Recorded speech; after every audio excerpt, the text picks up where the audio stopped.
Kaisar Pedang yang Mengejutkan. Bab 5201 Kisah Penguasa Kota Wuen. Hari ini, klan Penelan Langit hanyalah seekor anjing ganas dan jahat. Kata penguasa Kota Wuen, tak kuasa menahan cibiran dingin. Siapa sangka klan Penelan Langit, yang pernah dianggap sebagai salah satu ras dewa terkuat di antara langit dan bumi, suatu hari nanti akan menjadi antek-antek belaka, menjaga rumah orang lain. Langit mendung, dan abu hitam pertempuran melayang di udara, seolah-olah salju hitam telah turun. Di sekelilingnya sunyi senyap, seolah-olah dunia sendiri berduka atas klan Penelan Langit. Penguasa kota Wuen mengalihkan pembicaraan dan berkata sambil tersenyum, jadi jangan takut. Jika identitasmu terbongkar oleh keluarga atau sekte besar, kau bisa mendapatkan banyak keuntungan jika kau bersedia melayani mereka. Tetapi jika sekelompok orang kecil mengetahui identitasmu, mereka tidak memiliki perlindungan keluarga atau sekte yang bisa diandalkan. Begitu mereka mengetahui identitasmu, mereka pasti akan mencoba segala cara untuk menghubungi klan dewa raksasa. Lin Bai menyembuhkan luka-lukanya dan mendapatkan kembali kekuatan spiritualnya, sambil tersenyum, di mana-mana sama saja, baik di alam iblis maupun alam roh, perang terjadi di mana-mana. Demi uang dan status, demi sumber daya kultivasi, demi kekuasaan dan kecantikan, alam iblis dan alam roh terus-menerus berperang. Apakah ini dunia yang kacau? Atau, inilah kiamat? Lin Bai menghela napas panjang dan gelap, menatap langit. Penguasa kota Wuen menyipitkan mata dan berbisik, aku tak menyangka kau begitu berwawasan di usia semuda ini. Sungguh langka. Tiba-tiba, ia mengganti topik pembicaraan, berkata, tahukah kau mengapa aku bergabung dengan Sekte Dewa Darah? Hal ini juga membingungkan Lin Bai. Kota Wuen, salah satu kota terpenting di Kesu Selatan, sangat dihormati oleh dinasti Chu. Penguasa kota Wuen memegang gelar bangsawan di dinasti Chu, sebuah posisi yang setara dengan menteri tingkat 2. Kedudukannya di kota Wuen diibaratkan sebagai pejabat tinggi. Bagaimana mungkin dia, dengan pangkat setinggi itu, kemegahannya, kekuatan yang luar biasa, dan kultivasi yang begitu mendalam, tiba-tiba ingin mengkhianati negara Chu? Lin Bai bertanya, ini sesuatu yang tak pernah kupahami. Dalam hal kultivasi, kau dianggap sebagai kekuatan dominan di alam iblis. Dalam hal status, kau adalah menteri tingkat 2 di negara Chu. Dalam hal kekuasaan, kau setara dengan pejabat tinggi di Kesu. Mengapa kau mengkhianati negara Chu? Penguasa kota Wuen menarik napas dalam-dalam dan berkata, karena aku telah menemukan bahwa di dalam dinasti Chu, aku tak punya harapan untuk membuat kemajuan lebih lanjut. Lin Bai mengerutkan kening, bingung, dan bertanya, apa maksudmu? Penguasa kota Wuen berkata, 500 tahun yang lalu, aku hanya selangkah lagi untuk mencapai buah Daluo Dao. Saat itu, aku mengabdikan diri untuk melayani negara Chu. Namun kemudian, pikiranku perlahan berubah. Tanya Lin Bai, apa yang membuatmu berubah pikiran? Penguasa kota Wuen berkata, karena aku menyadari bahwa dengan mengandalkan dinasti Chu, aku takkan pernah bisa menembus ranah buah Dao Tai, takkan pernah mencapai ranah buah Dao Daluo. Seperti yang kau lihat, mudah bagi seorang pendekar untuk menembus ranah Dewa Dao, tetapi untuk menembus ranah buah Dao Tai, atau bahkan ranah yang lebih tinggi, kau membutuhkan sesuatu yang sangat penting. Mata Lin Bai terbelalak, dan ia berkata, giok abadi. Benar, itu giok abadi. Penguasa kota Wuen berkata dengan ekspresi serius, seperti yang kau lihat, alam iblis saat ini sedang menghadapi kekurangan sumber daya yang parah. Giok abadi sangat langka. 80% sumber daya giok abadi alam iblis ditempati oleh sekte dan keluarga terkuat di alam iblis. Jika kau ingin mendapatkan sumber daya giok abadi, kau harus bekerja keras untuk mendapatkannya. Dinasti Chu membayar gaji setiap 100 tahun sekali. Tahukah kau berapa banyak sumber daya giok abadi yang bisa kuperoleh dari dinasti Chu dalam 100 tahun setelah menjadi penguasa kota Wuen? Lin Bai tertegun sejenak, lalu menatapnya dengan tenang. Ia terkekeh meremehkan dan berkata, 10.000 giok abadi. Hati Lin Bai bergetar, dan ia berseru, apakah 10.000 giok abadi begitu sedikit? Namun kemudian Lin Bai berpikir dengan hati-hati. Ada puluhan ribu kota di Kesu, dan para penguasa kota dari 18 negara Huangquan memiliki kekayaan gabungan lebih dari 200.000. Tentu saja, tidak semua penguasa kota sekuat dan berpengaruh seperti penguasa kota Wuen, yang menghasilkan 1.000 giok abadi. Banyak penguasa kota hanya bisa mendapatkan beberapa ratus hingga beberapa ribu giok abadi dalam 100 tahun. Hanya penguasa kota-kota penting seperti kota Wuen yang bisa mendapatkan lebih dari 10.000 giok abadi. 10.000 giok abadi dalam 100 tahun akan menjadi 100.000 1000 tahun yang lalu, dan 1 juta dalam 10.000 tahun.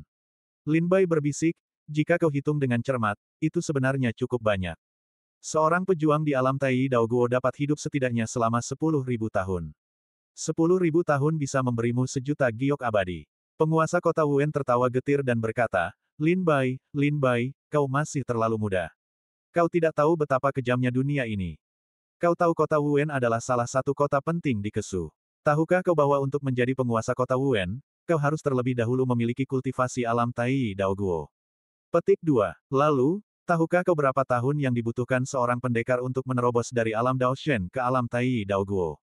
Petik 2. Penguasa kota Wen menatap Lin Bai dan bertanya. Lin Bai menggelengkan kepalanya dengan tatapan kosong. Biarkan aku menceritakan kisahku. Aku, Hei, telah berlatih selama 10.200 tahun. Aku lahir di Kesu dan telah menunjukkan bakat luar biasa dalam seni bela diri sejak kecil. Dari kecil hingga dewasa, aku diperlakukan seperti anak kesayangan keluargaku dan dididik sebagai seorang jenius. Petik 2. Saya membangkitkan jiwa bela diri dewa pada usia 3 tahun, membuat ramuan dewa pada usia 5 tahun, terbang ke langit pada usia 8 tahun, mencapai puncak pada usia 17 tahun, memasuki Dao pada usia 49 tahun, mencapai puncak Dao Zun pada usia 1.300 tahun, mencapai puncak Dao Xian pada usia 2.500 tahun, dan mencapai puncak Dao Dewa pada usia 3.123 tahun. Butuh waktu hampir 5.000 tahun bagi saya untuk menerobos dari puncak Dao Dewa ke alam buah Dao Tai. Alasannya adalah karena saya tidak memiliki cukup sumber daya giok peri. Saya juga pernah belajar di bawah bimbingan Sekte Tianxian, salah satu dari 5 keluarga dan 7 sekte di negara Chu. Dengan bakat saya, seharusnya saya bisa beradaptasi dengan Sekte Tianxian, tetapi kemudian saya menemukan bahwa Sekte Tianxian menghasilkan banyak sekali jenius setiap tahun. Bakatku hanya bisa dianggap sebagai tingkat menengah atas di Sekte Tianxian. Ada banyak murid yang lebih hebat dan unggul daripada aku, dan mereka jauh di atasku. Jadi aku harus bekerja lebih keras. Aku dan banyak teman telah mengalami banyak bahaya dan berkelana, dan akhirnya mendapatkan banyak giok peri. Ketika aku berusia 6.000 tahun, aku akhirnya berhasil mencapai alam Tai Dao Guo. Butuh waktu hampir 3.000 tahun bagiku untuk mengumpulkan giok peri untuk menerobos dari puncak alam Dao Shen ke alam Tai Dao Guo, dan kemudian aku nyaris berhasil. Lin Bai mendengar penguasa kota Wen menceritakan kisah hidupnya. Meskipun kata-kata dan nadanya halus, hanya dia sendiri yang tahu betapa banyak penderitaan yang telah dialaminya di sepanjang jalan. Banyak pejuang di alam iblis sepertiku. Mereka telah menghabiskan seluruh hidup mereka hanya untuk nyaris berhasil mencapai alam Tai Dao Guo. Banyak orang menjadi mati rasa dan berhati dingin setelah menerobos alam Tai Dao Guo. Karena mereka tahu bahwa sekeras apapun mereka berusaha, mereka tidak dapat melangkah lebih jauh. Petik 2. Begitu banyak orang memilih untuk mengabdi sebagai penatua di sekte, yaitu, untuk menikmati masa pensiun mereka dan berkonsentrasi membina generasi murid yang lebih muda dalam keluarga mereka. Petik 2. Tetapi ada juga banyak orang yang enggan berhenti di jalan seni bela diri. Saya adalah orang yang enggan menyerah. Jadi, setelah saya menembus ranah Tai Dao Guo, saya menyadari bahwa mengandalkan sumber daya Sekte Tianxian tidak akan memungkinkan saya untuk menembus ranah Daluo Dao Guo. Saya dengan tegas mengundurkan diri dari sekte dan bergabung dengan kekuatan yang lebih kuat daripada Sekte Tianxian. Kekuatan ini adalah dinasti Chu, salah satu sekte paling makmur di wilayah timur alam iblis. Bab 5202 Keraguan Sekte Dewa Darah. Pada usia 6.000 tahun, saya bernegosiasi dengan sekte dan berhasil mengundurkan diri dari Sekte Tianxian. Dengan dukungan banyak teman, saya memasuki istana Chu dengan ranah Tai Dao Guo saya. Setelah ratusan tahun mengabdi, akhirnya saya menjadi penguasa kota Wen. Saya telah mengabdi pada dinasti Chu selama 4.000 tahun. Meskipun saya telah memperoleh sumber daya giok abadi yang cukup besar, itu hanya memungkinkan saya untuk mencapai tingkat tertinggi Tai Dao Guo. Saya sudah punya firasat bahwa umur saya pendek. Jika saya gagal mencapai ranah Daluo Dao Guo dalam 1.000 tahun, saya khawatir hanya kematian yang menanti saya. Penguasa kota Wen mengatakan ini, suasana hatinya sangat buruk, dan ia menghela napas berulang kali. Tepat ketika saya sudah putus asa, dan merasa ambisi besar saya akan segera pupus. Penguasa kota Wen berhenti sejenak. Lin Bai bertanya, kultus Dewa Darah menemukanmu.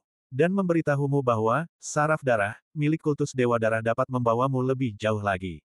Penguasa kota Wen berkata, kau hanya setengah benar. Saraf darah, milik kultus Dewa Darah luar biasa, bahkan di alam iblis, itu dianggap sebagai jurus dewa tingkat tinggi. Tapi efek samping kultus Dewa Darah terlalu parah. Kultus ini membutuhkan penyerapan ki dan darah makhluk hidup dalam jumlah besar. Aku melihat kekurangan, saraf darah, sekilas, jadi aku dengan tegas melepaskan kesempatan untuk berlatih kultus Dewa Darah. Karena menyerap ki dan darah makhluk hidup dalam jumlah besar akan memengaruhi pikiran seorang pendekar. Meskipun aku ingin terus maju dalam seni bela diri, aku tidak ingin menjadi iblis yang haus darah dan kejam setelah aku menembus buah Daluo Dao. Lin Bai mengerutkan kening dan bertanya dengan ragu, karena saraf darah tidak memiliki godaan untukmu, mengapa kau bergabung dengan kultus Dewa Darah? Penguasa kota Wen tersenyum dan berkata, karena pemimpin kultus Dewa Darah memberitahuku bahwa kultus Dewa Darah ingin menggulingkan dinasti Chu. Lin Bai tertegun sejenak dan berkata, kultus Dewa Darah pada dasarnya hanyalah sebuah sekte di Kesu. Meskipun memiliki pengaruh yang cukup besar di Kesu, keinginan untuk menggulingkan dinasti Chu agak terlalu muluk. Kecuali, kultus Dewa Darah punya pendukung. Penguasa kota Wen mengangkat alisnya, melirik Lin Bai, dan berkata, Lin Bai, kau tak perlu mencoba menipuku. Apa yang harus kukatakan adalah apa yang ingin kukatakan. Jika aku tak ingin mengatakannya, aku tak akan mengatakan sepatah kata pun. Kemudian, seolah berbicara pada dirinya sendiri, penguasa kota Wen melanjutkan, selama aku bisa menggulingkan dinasti Chu, kultus Dewa Darah menjanjikanku cukup giok abadi untuk setidaknya mencapai alam buah Daluo Dao. Lin Bai mencibir dan bertanya, apa kau tidak takut kultus Dewa Darah menipumu? Bagaimana jika kultus Dewa Darah mengingkari janjinya setelah berhasil? Penguasa kota Wen menarik napas dalam-dalam dan berkata, memang mungkin. Mencoba mendapatkan kulit harimau terlalu berbahaya. Tapi bagi seseorang yang sudah putus asa, inilah satu-satunya harapan yang kulihat. Lin Bai mengangguk pelan. Kata-kata penguasa kota Wen masuk akal. Menempatkan dirinya pada posisinya, penguasa kota Wen kini merasa bahwa masa hidupnya akan segera berakhir, hanya tersisa sedikit lebih dari 1000 tahun. Sekalipun ia dengan tekun dan tanpa mengeluh menjalankan tugasnya di kota Wen selama 1000 tahun, ia hanya akan mendapatkan 100.000 giok abadi. 100.000 giok abadi tidak cukup bagi seorang pendekar alam Tai Daoguo untuk menerobos ke alam Daluo Daoguo. Saat itu, penguasa kota Wen benar-benar dalam kesulitan. Lin Bai berkata, jadi, kau setuju dengan kultus Dewa Darah dan membantu mereka dalam kampanye mereka di seluruh Kesu. Kultus Dewa Darah mampu merusak para penguasa di begitu banyak kota di Kesu. Aku yakin kau berkontribusi banyak di balik layar. Desah penguasa kota Wen. Ketika aku bergabung dengan kultus Dewa Darah, mereka tidak sekuat yang kubayangkan, jadi aku harus membantunya berkembang pesat. Sebagai penguasa kota Wen, aku mengenal banyak prajurit Kesu dan mengerti bahwa mereka menghadapi kesulitan yang sama. Jadi, hanya dengan sedikit persuasi, tidak perlu banyak usaha untuk membuat mereka semua melawan kita. Karena di dalam dinasti yang diperintah oleh negara Chu, ada banyak orang yang tidak puas dengan sistem negara Chu. Aku penasaran apakah aku satu-satunya yang merasa putus asa. Lin Bai, setiap sekte makmur di alam iblis seperti berjalan di atas tali. Di permukaan, mereka tampak sangat makmur, tetapi kenyataannya, mereka seperti berjalan di atas es tipis. Titik. Jika mereka tidak hati-hati, seseorang akan menggantikan mereka. Istana Iblis 9 Neter, kekuatan dahsyat yang pernah mendominasi wilayah timur alam iblis, memiliki lebih dari 1 juta murid yang mengaku sebagai Dewa Dao, 10.000 buah Dao Tai, dan 1000 buah Dao Daluo. Tetapi pada akhirnya, mereka semua musnah. Ambil contoh negara Chu. Di permukaan, tampaknya negara Chu tenang, tetapi sebenarnya, arus bawah telah lama bergejolak. 5 keluarga dan 7 sekte, kecuali sekte Tiansui Mu yang sedang merosot, sebagian besar sekte lain ingin menggulingkan negara Chu dan menggantikannya. Kali ini, negara Chu ingin memadamkan wabah kolera dari sekte Dewa Darah. Jelas, dinasti Chu mampu menangani masalah ini dengan mudah, tetapi mengapa dinasti Chu mengundang 5 keluarga dan 7 sekte untuk berpartisipasi? Tidakkah kau merasa bingung? Lin Bai langsung bingung ketika mendengar dinasti Chu mengundang 5 keluarga dan 7 sekte untuk bergabung dalam memadamkan pemberontakan sekte Dewa Darah.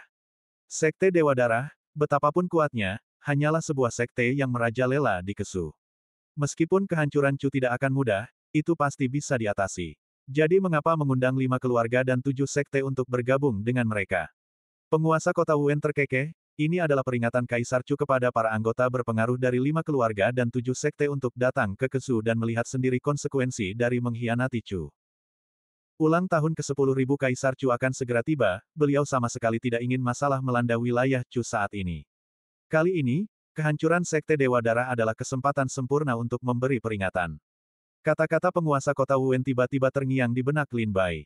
Ia akhirnya memahami makna terdalam di balik ajakan Chu kepada 5 keluarga dan 7 sekte untuk memadamkan pemberontakan, sebuah peringatan. Keinginan sekte Dewa Darah untuk menyelamatkanmu sebagian besar karena pengetahuanmu tentang orang-orang di balik sekte itu, kan? Tanya Lin Bai ragu-ragu. Penguasa kota Wen tersenyum misterius dan berkata, apapun yang terjadi, kau tidak bisa membawaku pergi hari ini. Mendengar ini, Lin Bai sedikit mengernyit. Tepat pada saat itu, sesosok meraung turun dari awan yang jauh, muncul menembus awan dan menatap Lin Bai dan penguasa kota Wen. Sosok itu, yang mengenakan jubah hitam dan topeng merah darah, jelas merupakan seorang prajurit sekte Dewa Darah. Lebih jauh lagi, ia memancarkan aura yang sebanding dengan penguasa kota Wen, menunjukkan bahwa tingkat kultivasinya sebanding dengannya. Saudara Hei, kau telah menanggung kesulitan seperti ini, kata sosok bertopeng itu sambil tersenyum saat turun dari awan. Mendengar suaranya, Lin Bai langsung mengenalinya, Zhao, pelindung sekte Dewa Darah. Lin Bai pernah mendengar suara ini sebelumnya dari ingatan Su Zong, dan setelah mendengarnya lagi, ia langsung mengenalinya. Kondisi Lin Bai saat ini benar-benar tak terduga. Kekuatan spiritual dan luka-lukanya belum pulih. Jika pelindung Zhao ini menyerang, Lin Bai harus menyelamatkan nyawanya dan tidak peduli dengan penguasa kota Wen. Pelindung Zhao mendekati penguasa kota Wen, melirik tali naga yang terikat di tubuhnya, dan berkata, tali naga ini, yang ditempa oleh Zumo, tidak mudah dilepaskan. Mari kita lepaskan perlahan setelah kita meninggalkan tempat ini. Pelindung Zhao membantu penguasa kota Wen berdiri dan melirik Lin Bai lagi, matanya dipenuhi niat membunuh. Ia ingin membunuh Lin Bai untuk menghilangkan masalah di masa depan. Namun, tepat ketika pelindung Zhao hendak menyerang, penguasa kota Wen membaca pikirannya dan berkata, jangan bunuh dia. Ampuni nyawanya. Pelindung Zhao tertegun sejenak, kapan kau menjadi begitu penyayang? Penguasa kota Wen tersenyum dan berkata, tentu saja aku punya ide sendiri. Jangan khawatirkan dia, ayo pergi. Mendengar desakan penguasa kota Wen atas nyawa Lin Bai, pelindung Zhao setuju. Ia memimpin penguasa kota Wen ke awan dan segera menghilang ke pegunungan Xuanfeng. Bab 5203 Bala bantuan telah tiba. Melihat pelindung Zhao membawa pergi penguasa kota Wen, Lin Bai tak berdaya. Lin Bai telah menghabiskan seluruh tenaganya melawan leluhur elang naga, meninggalkannya dalam kondisi setengah mati, energi spiritualnya terkuras, dan luka-lukanya semakin parah. Tak berlebihan jika dikatakan, jika penguasa kota Wen tidak menghentikan pelindung Zhao, ia pasti sudah membunuh Lin Bai, bahkan nyawanya pun terancam. Kini, Lin Bai hanya bisa menyaksikan pelindung Zhao membawa pergi penguasa kota Wen. Jika ia berani menghentikannya, ia yakin Zhao pasti sudah membunuhnya. Duduk di atas lautan mayat dan darah, Lin Bai menarik napas dalam-dalam, tatapannya tertuju pada awan di kejauhan. Saat itu, sesosok sosok melesat di langit, bergegas menuju pedalaman pegunungan Xuanfeng. Lin Bai sekilas melihat sosok-sosok itu di langit, bagaikan segerombolan belalang, begitu padat hingga ia tak bisa menghitungnya. Dilihat dari pakaian mereka, mereka semua tampak seperti prajurit dari divisi Zhaoxing. Apakah para prajurit divisi Zhaoxing telah tiba? Itu artinya, bala bantuan dari kota Qinglian telah tiba. Gumam Lin Bai pelan saat melihat sosok-sosok ini. Sayangnya, mereka masih selangkah terlambat. Pelindung Zhao seharusnya sudah meninggalkan pegunungan Xuanfeng bersama penguasa kota Wen. Banyak prajurit yang terbang tinggi di atas pegunungan Xuanfeng memperhatikan tumpukan mayat dan seorang pendekar pedang duduk di tengah lautan darah dan mayat. Mengetahui mereka adalah prajurit divisi Zhaoxing, Lin Bai kemungkinan mengabaikan mereka, duduk di atas tumpukan tulang dan mengistirahatkan matanya. Tak lama kemudian, Zumo dan sekelompok prajurit Tai Daoguo tiba. Melihat bangkai-bangkai binatang iblis berserakan di tanah, Zumo langsung menebak apa yang telah terjadi. 3 klan iblis pegunungan Xuanfeng telah menemui ajalnya. Zumo mengirim pesan, dan prajurit divisi Zhaoxing yang tak terhitung jumlahnya memasuki pegunungan Xuanfeng dan mulai memburu anggota ketiga klan iblis tersebut. Untuk sesaat, divisi Zhaoxing sekali lagi memporak-porandakan pegunungan Xuanfeng dengan darah. Lebih dari 50 prajurit dari divisi Zhaoxing menemani Zumo. Kebanyakan dari mereka adalah para Master Tai Daoguo dari divisi Zhaoxing dan dinasti Chu, sementara yang lainnya berasal dari para penguasa kota di Kezu yang belum memberontak. Sejumlah kecil adalah para Master Tai Daoguo dari 5 keluarga dan 7 sekte Chu. Setelah Zumo meminta bantuan dari kota Qinglian, Pangeran Chen dengan marah memerintahkan para Master dari 5 keluarga dan 7 sekte untuk berbaris ke kota Xuanfeng. Di belakang kelompok Master Tai Daoguo ini berdiri generasi muda dari 5 keluarga dan 7 sekte, termasuk hampir semua putra suci mereka. Di antara mereka adalah Yi Song, putra suci dari sekte Tianxian, Huang Qingyun, gadis suci dari istana Senglian, dan Chen Yule, putra suci dari keluarga Chen. Sepertinya pertempuran berdarah terjadi di sini. Begitu banyak mayat binatang iblis, beberapa di antaranya adalah binatang iblis alam Daoshen, semuanya mati di sini. Ratusan iblis Daoshena ini adalah kekuatan yang harus diperhitungkan. Banyak yang berseru dengan takjub. Banyak pendekar alam Tai Dao Guo menatap tajam, pupil mereka menyipit saat melihat Lin Bai duduk di atas tumpukan mayat. Bagaimana mungkin pendekar puncak Daoshen ini ada di sini? Mungkinkah dia sendirian membunuh semua monster di sini? Petik 2. Bagaimana mungkin? Bahkan jika dia berada di puncak kultivasi Daoshen, menghadapi ratusan monster Daoshen, akan sulit baginya untuk membunuh mereka semua. Dari sekte mana orang ini? Dan tidak ada yang tahu. Banyak pendekar Tai Dao Guo terkejut melihat Lin Bai, saling memandang dengan bingung, semuanya tidak mengenalnya. Generasi muda dari 5 klan dan 7 sekte juga berjingkat-jingkat dari belakang para tetua mereka untuk mengintip melalui celah dan melihat sekilas Lin Bai. Di antara kelompok pendekar Tai ini, hanya pendekar dari sekte Tianshui dan gerbang Tiandi yang tahu identitas Lin Bai. Sebagai murid sekte Tianshui, dan baru-baru ini menyebabkan kehebohan di dalam sekte, para tetua sekte Tianshui tentu saja mengenalnya. Adapun sekte Tiandi, mereka adalah musuh bebuyutan sekte Tianshui. Karena sekte Tianshui telah melahirkan seorang jenius yang luar biasa, sekte Tiandi kemungkinan besar memberikan perhatian lebih besar daripada sekte Tianshui sendiri. Lin Bai, kau baik-baik saja. Pada saat itu, seorang pria tua berambut putih dan berjanggut bergegas keluar dari kerumunan dan menghampiri Lin Bai. Lin Bai membuka matanya sedikit dan melirik pria tua itu. Ia tidak mengenalinya, namun ia mengenali Lin Bai, dan Lin Bai menduga ia mungkin seorang tetua sekte Tianshui. Saya tetua ketiga sekte Tianshui. Kau mungkin tidak mengenal saya, tetapi namamu terkenal. Tetua itu melihat kebingungan di mata Lin Bai dan menjelaskan sambil tersenyum. Salam, tetua ketiga, kata Lin Bai lemah, wajahnya pucat. Tidak perlu seformal itu, kata tetua ketiga dengan cepat. Ia dapat melihat bahwa Lin Bai terluka parah, dan ia berulang kali mendesaknya untuk tenang. Melihat keintiman antara Lin Bai dan tetua ketiga, tatapan para Master Tai menyipit, masing-masing menatap dengan ekspresi berbeda, masing-masing dengan pikiran mereka sendiri. Sepertinya murid sekte Tianshui, mampu memusnahkan begitu banyak dewa dan iblis Taois sendirian, sepertinya sekte Tianshui telah menemukan bakat yang menjanjikan. Aku tidak menyangka keberuntungan sekte Tianshui akan berlanjut. Sekte Tiandi mungkin akan mendapat masalah besar karena anak ini. Banyak sekte dan keluarga yang tidak memiliki dendam mendalam terhadap sekte Tianshui menyaksikan pertunjukan itu dengan ekspresi cemberut. Hanya para tetua dan murid sekte Tiandi yang berwajah muram dan tatapan dingin.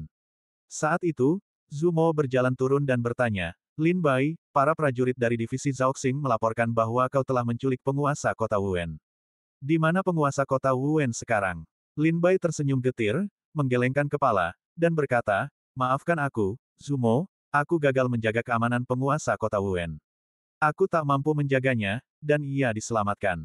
Diselamatkan. Zumo tertegun sejenak, wajahnya muram. Yang mulia Pangeran Chen telah memasang jebakan seperti itu untuk menjebak penguasa kota Wuwen. Setelah akhirnya menangkapnya hidup-hidup, ia tiba-tiba diselamatkan lagi. Ini tak diragukan lagi merupakan kehilangan besar bagi dinasti Chu. Saat itu, di antara sekelompok prajurit Tai Dao Guo, seorang tetua bermata segitiga mendengus dan mencibir, apakah penguasa kota Wuwen dibawa pergi oleh seseorang? Atau kau sengaja membiarkannya pergi? Lin Bai menoleh ke arah suara itu dan melihat tetua Tai. Ia tidak mengenalnya, juga belum pernah bertemu dengannya sebelumnya. Namun ketika berbicara, kata-katanya tajam dan nadanya dingin, seolah-olah ia dan Lin Bai memiliki perseteruan darah yang alami. Wu Zhou, kenapa kau begitu sarkastis? Murid-murid sekte Tiandimu telah membelot ke sekte Dewa Darah, tetapi tak satu pun murid sekte Tianshui ku akan berurusan dengan sekte Dewa Darah. Tetua ketiga mendengus dingin dan berbicara dengan nada mendominasi. Mendengar kata-kata tetua ketiga, Lin Bai langsung mengerti bahwa orang yang berbicara adalah seorang Tai yang kuat dari sekte Tiandi. Itu belum tentu benar. Dunia ini berubah-ubah dan hati orang-orang tidak seperti dulu lagi. Sekalipun sekte Tianshui-mu telah jatuh dalam masa-masa sulit, wajar saja jika kau ingin meminjam sumber daya sekte Dewa Darah untuk bangkit kembali, kata tetua sekte Tiandi bernama Wu Zhou dengan dingin. Tetua ketiga begitu murka mendengar kata-kata ini hingga ia meniup jenggotnya dan memelototi Wu Zhou dengan tajam. Melihat para tetua sekte Tianshui dan gerbang Tiandi gelisah, Zumo merasakan sakit kepala yang luar biasa, tetapi ia tetap berkata dengan sabar, baiklah, berhenti berdebat. Penatua Wu Zhou dari gerbang Tiandi, harap diam. Saya percaya pada karakter Lin Bai, dia jelas bukan pion sekte Dewa Darah. Para tetua sekte Tianshui, harap lebih lunak. Kita harus memprioritaskan situasi saat ini. Jangan lupa, kita semua di sini atas perintah Kaisar Chu. Saat Zumo menyebut, Kaisar Chu, kedua tetua itu akhirnya menahan amarah mereka dan terdiam. Bab 5204 Tetua Ketiga. Menyaksikan pertikaian yang tak henti-hentinya antara Sekte Tiandi dan Sekte Tiansui, Zumo mendapati dirinya berada dalam posisi yang sulit, terjebak di tengah-tengah. Meskipun Zumo, sebagai salah satu komandan divisi Zhaoxing, memegang posisi tinggi di dinasti Chu, statusnya yang sebanding dengan para tetua 5 keluarga dan 7 sekte. Pada akhirnya adalah antek-antek divisi Zhaoxing yang bekerja untuk Kaisar Chu. Meskipun status mereka tampak serupa di atas kertas, pada kenyataannya, para tetua 5 keluarga dan 7 sekte memandang rendah mereka. Alasannya sederhana, selama bertahun-tahun divisi Zhaoxing bertindak liar, mereka telah berulang kali menyerbu sekte-sekte 5 keluarga dan 7 sekte untuk menangkap murid-murid mereka, yang memicu ketidakpuasan mereka. Zumo, yang ingin berdamai, mendesak Sekte Tiansui dan Sekte Tiandi untuk menghentikan perselisihan mereka. Jika tren ini terus berlanjut, 5 keluarga dan 7 sekte akan semakin kacau, dan pertempuran akan meletus. Lin Bai, ikuti aku. Abaikan anjing gila itu. Tetua ketiga melotot tajam ke arah para tetua Sekte Tiandi dan menarik Lin Bai ke samping. Saat tetua ketiga menggenggam pergelangan tangan Lin Bai, energi spiritual yang lembut mengalir ke dalam dirinya, perlahan-lahan meredakan luka-lukanya. Gerakan ini menghangatkan hati Lin Bai. Meskipun di dalam sekte, perang putra suci sangat brutal, dan para tetua semuanya memihak. Begitu keluar dari sekte, para tetua jelas masih melindungi kelemahan mereka sendiri.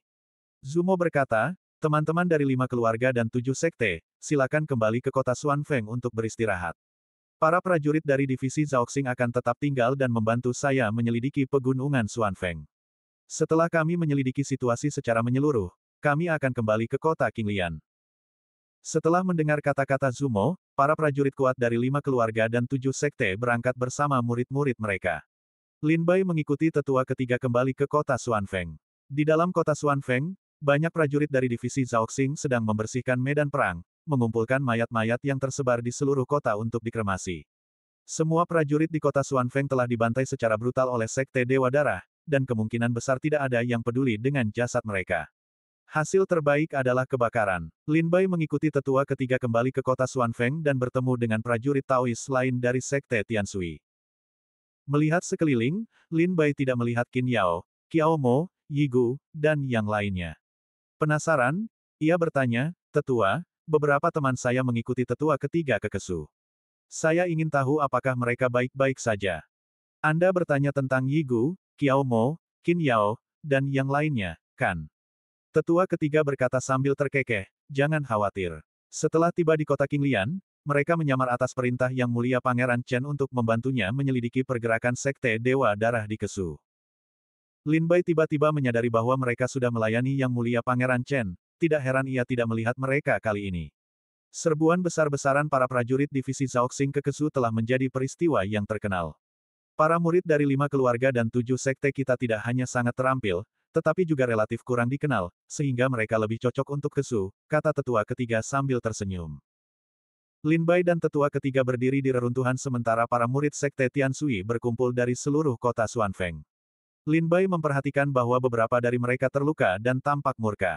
"Tetua," para murid membungkuk. Tetua ketiga mengangguk sedikit dan berkata sambil tersenyum, "Apakah kalian mendapatkan sesuatu dari mayat-mayat itu?" Para murid menggelengkan kepala dan berkata, "Setelah Sekte Dewa Darah membunuh mereka, semua tas penyimpanan mereka diambil. Tidak banyak barang bagus yang tertinggal." Tetua ketiga tersenyum tipis, seolah semua ini hanya imajinasinya. Tiba-tiba, tetua ketiga juga memperhatikan luka-luka mereka dan bertanya, "Bagaimana kalian mendapatkan luka-luka ini?" Para murid yang terluka mengepalkan tangan mereka, wajah mereka tampak sedih. "Bicaralah," pinta tetua ketiga tajam, menyadari ada yang tidak beres. Mereka membungkuk dan berkata, "Tetua, akhirnya kami menemukan beberapa barang berharga, tetapi murid-murid Sekte Tiandi tiba-tiba muncul dan mencuri semua harta kami."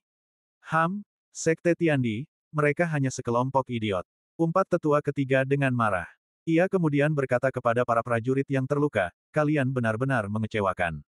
Kalian tahu kalian menghadapi murid-murid Sekte Tiandi, tetapi jika kalian ingin bertarung, kalian seharusnya mengerahkan seluruh tenaga kalian. Sekarang kalian penuh luka, dan kalian kembali untuk memberitahu saya, apa kalian pikir saya berani meminta harta kalian?" Para murid yang terluka menundukkan kepala dengan frustrasi dan berkata, "Aku tidak berani. Ketika kita kembali ke sekte, kita akan rajin berkultivasi dan membalas dendam atas kekalahan hari ini." Tetua ketiga mengangguk puas dan berkata, "Kalian cukup termotivasi. Pergi dan sembuhkan luka kalian. Setelah Komandan Zumo kembali, kita akan berangkat kembali ke kota Qinglian. Para murid Sekte Tianshui yang banyak itu mundur ke samping, tidak keluar. Tetua ketiga mendesah tak berdaya, raut wajahnya dipenuhi kesedihan. Dengan tetua ketiga di sisi mereka, para murid Sekte Tiandi tidak berani bersikap arogan. Namun, jika mereka melihat seseorang sendirian, mereka pasti akan maju dan menunjukkan kekuatan mereka. Saat itu, sekelompok pemuda dan pemudi berpakaian mewah, tertawa riang, perlahan mendekati tetua ketiga. Mereka melirik dengan angkuh ke arah para murid Sekte Tianshui di belakangnya. He Chong, seorang murid Sekte Tiandi, memberi salam kepada senior Sekte Tianshui, kata murid pertama Sekte Tiandi sambil membungkuk. Lin Bai jelas merasakan bahwa para murid Sekte Tiandi ini tidak datang dengan niat baik. Sekelompok murid Sekte Tianshui di belakang tetua ketiga sangat marah setelah melihat mereka, ingin menguliti He Chong hidup-hidup.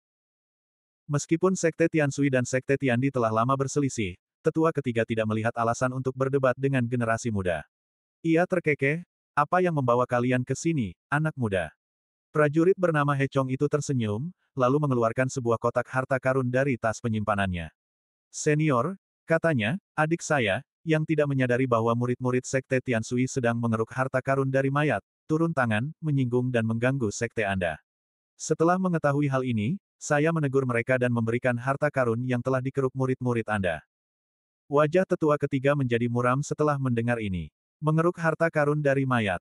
Kedengarannya seperti murid-murid Sekte Tianshui sedang mengais-ngais. Dan melihat senyum nakal mereka, jelas mereka di sini untuk mengejek murid-murid Sekte Tianshui. Namun tetua ketiga tidak bisa marah. Sebagai seorang senior, bagaimana mungkin ia menindas yang lemah? Karena saudara-saudara Sekte Tiandi telah mengembalikan harta karun itu kepada Anda, terimalah, tetua ketiga mendengus dingin. Banyak murid Sekte Tianshui melangkah maju dan menggertakkan gigi saat mereka mengambil kotak harta karun dari He Chong. Kemudian, ketika mereka membukanya, bau busuk menyengat wajah mereka. Di dalam kotak harta karun itu, tidak ada harta karun sama sekali, melainkan sekotak kotoran anjing.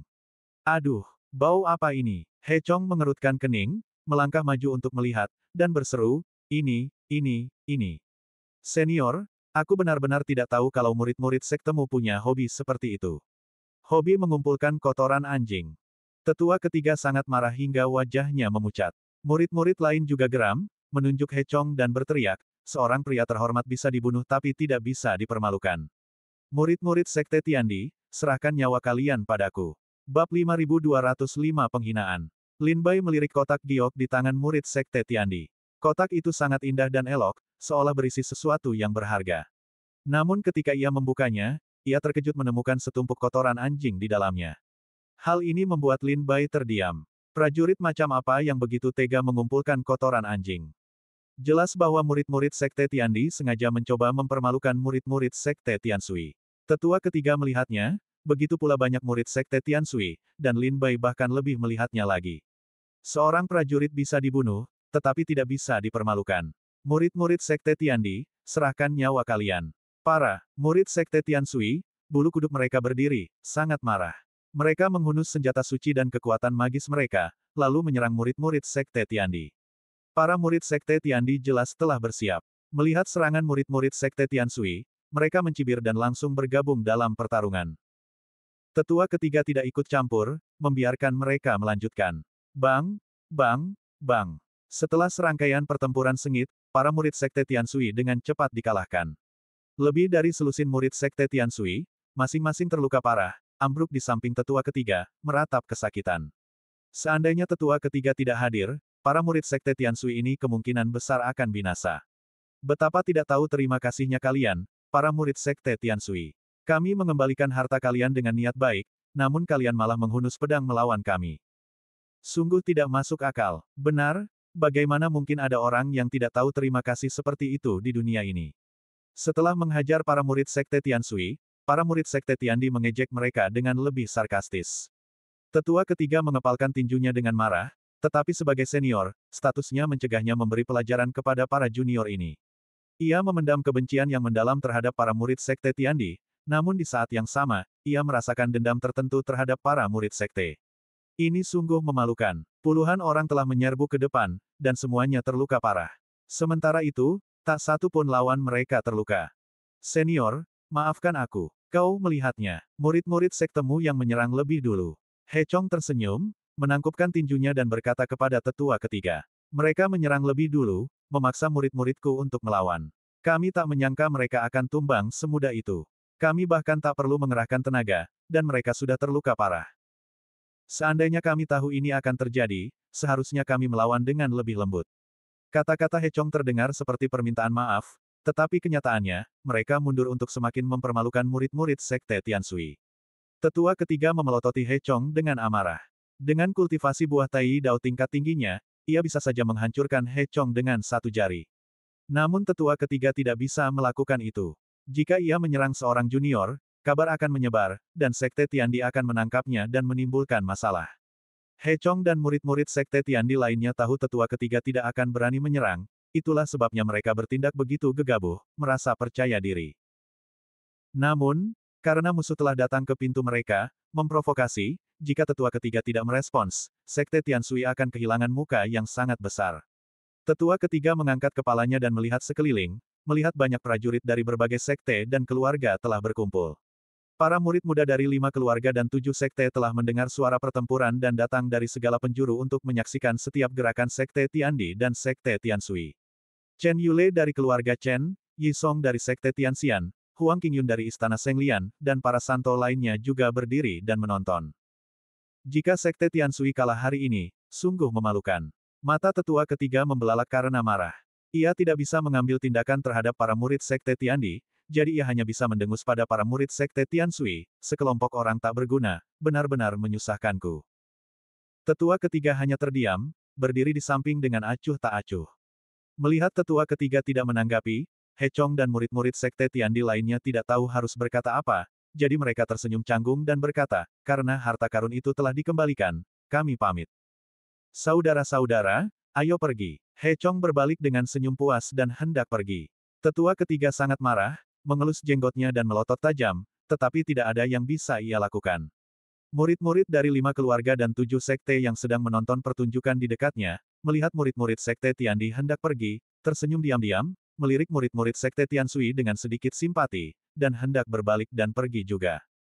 Tapi saat itu, tiba-tiba, sebuah suara dingin terdengar. Berhenti. He Chong dan murid-murid Sekte Tiandi lainnya tertegun sejenak.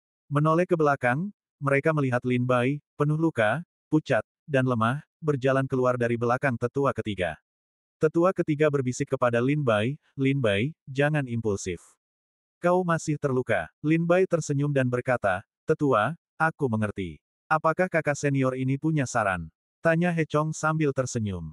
Lin Bai mengambil kotak giok berisi kotoran anjing dari tanah dan berkata kepada para murid Sekte Tiandi, rekan-rekan murid Sekte Tianshui, kulihat kalian, saudara-saudara Sekte Tiandi, lelah karena perjalanan, jadi aku telah menyiapkan makanan lezat khusus untuk kalian. Silakan nikmati sebelum kalian pergi. Klik, kata-kata Lin Bai langsung membangkitkan semangat para murid 5 keluarga dan 7 sekte yang hendak pergi. Mereka berhenti dan berbalik menatap Lin Bai. Wajah para murid Sekte Tiandi memucat karena marah mendengar kata-kata Lin Bai. Mereka telah menyiapkan setumpuk kotoran anjing khusus untuk menggoda para murid Sekte Tianshui, tetapi mereka tidak menyangka Lin Bai akan membalas dengan, ini makanan untukmu. Hal ini membuat para murid Sekte Tiandi sangat kesal. Kakak senior, apa maksudmu? He Chong mengerutkan kening, wajahnya pucat pasi. Tidak mengerti maksudku. Lin Bai mencibir. Kalau begitu aku akan berbaik hati dan memberitahumu lagi. Ini makanan yang khusus disiapkan oleh murid-muridku dari Sekte Tianshui untukmu. Silakan makan sebelum kau pergi. Lin Bai mengambil kotak giok dan meletakkannya di depan murid-murid Sekte Tiandi. Baunya yang menyengat membuat mereka mengerutkan kening. He Chong tersenyum tipis dan berkata, kakak senior, jangan marah. Kau masih terluka. Aku punya pil kondensasi Qi yang bisa membantumu pulih. Bagaimana kalau masalah ini selesai saja? Lin Bai berkata dingin, aku tidak bermaksud membahas ini denganmu. Kau harus selesai makan sebelum pergi, atau tidak ada yang boleh pergi hari ini. He Chong mencibir mendengar nada tegas Lin Bai. Ia melirik tetua ketiga dan bertanya, kakak senior, apa kau berencana menindas yang lemah dan membunuh kita semua? Tetua ketiga mengerutkan kening, mendengus dingin, dan mengabaikannya. Lin Bai berkata, para tetua tidak perlu bertindak.